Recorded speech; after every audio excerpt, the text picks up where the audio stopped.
નમસ્કાર દર્શક મિત્રો, તાપી જિલ્લાના સમાચારોથી અવગત કરાવતું સમય ક્રાંતિ ન્યૂઝ બુલેટિનમાં વિગતવાર સમાચારો નિહાળો.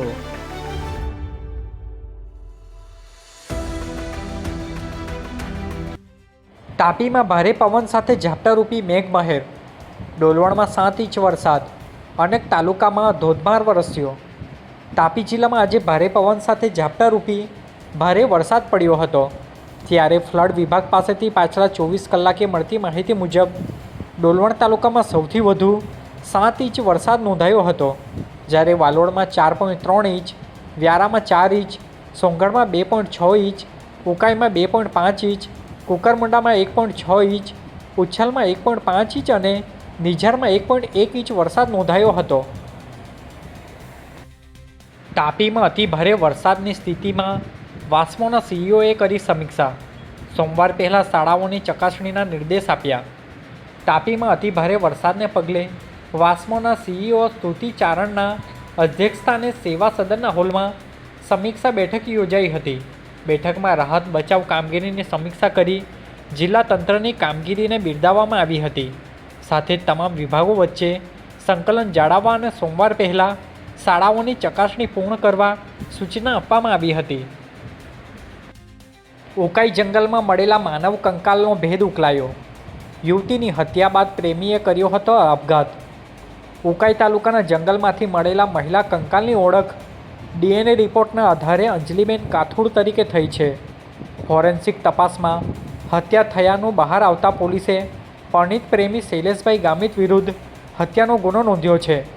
નોંધનીય છે કે પોલીસ પૂછપરછ બાદ શૈલેષે સોંગઢ કિલ્લા ખાતે આપઘાત કરી લીધો હતો. સમગ્ર મામલે ઉકાઈ પોલીસે ગુનો નોંધી કાર્યવાહી હાથ ધરી હતી. વ્યારામાં ધોધમાર વરસાદે રસ્તાને ઉખેડી કાયાપલટ.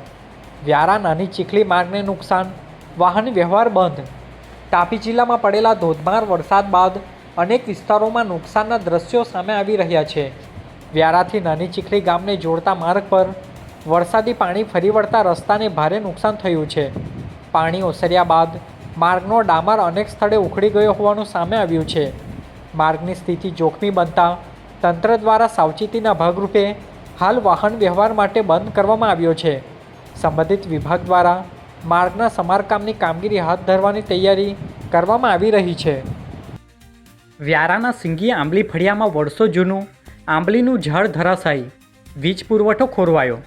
વ્યારા શહેરના સિંગી આંબલી ફળિયામાં ભારે પવન સાથે વરસી રહેલા વરસાદ દરમિયાન વર્ષો જૂનું આંબલીનું ઝાડ થડમાંથી ઉખડીને ધરાશાયી થયું હતું. ઝાડ વીજ પુરવઠાની લાઇન પર પડતા વિસ્તારમાં વીજ પુરવઠો ખોરવાયો હતો.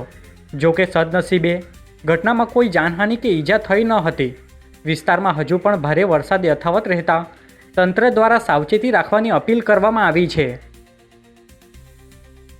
વ્યારામાં સૌથી વધુ 26 માર્ગ વરસાદથી પ્રભાવિત. તાપી જિલ્લામાં હજુ 65 રસ્તા બંધ. તાપી જિલ્લામાં સતત વરસાદને પગલે સાંજે 6 વાગ્યાની સ્થિતિએ કુલ 65 માર્ગો હજુ પણ બંધ હાલતમાં છે. સૌથી વધુ અસર વ્યારા તાલુકામાં જોવા મળી છે, જ્યાં 26 માર્ગો પર વાહન વ્યવહાર પ્રભાવિત થયો છે. જ્યારે વાલોડના 16, ડોલવણના 15, સોંગઢના 6 અને ઉકાઈના 2 માર્ગો બંધ છે. માર્ગો બંધ થતાં અનેક ગામોના વાહન ચાલકોને લાંબો ચક્રાવો ખાઈને મુસાફરી કરવાની ફરજ પડી રહી છે.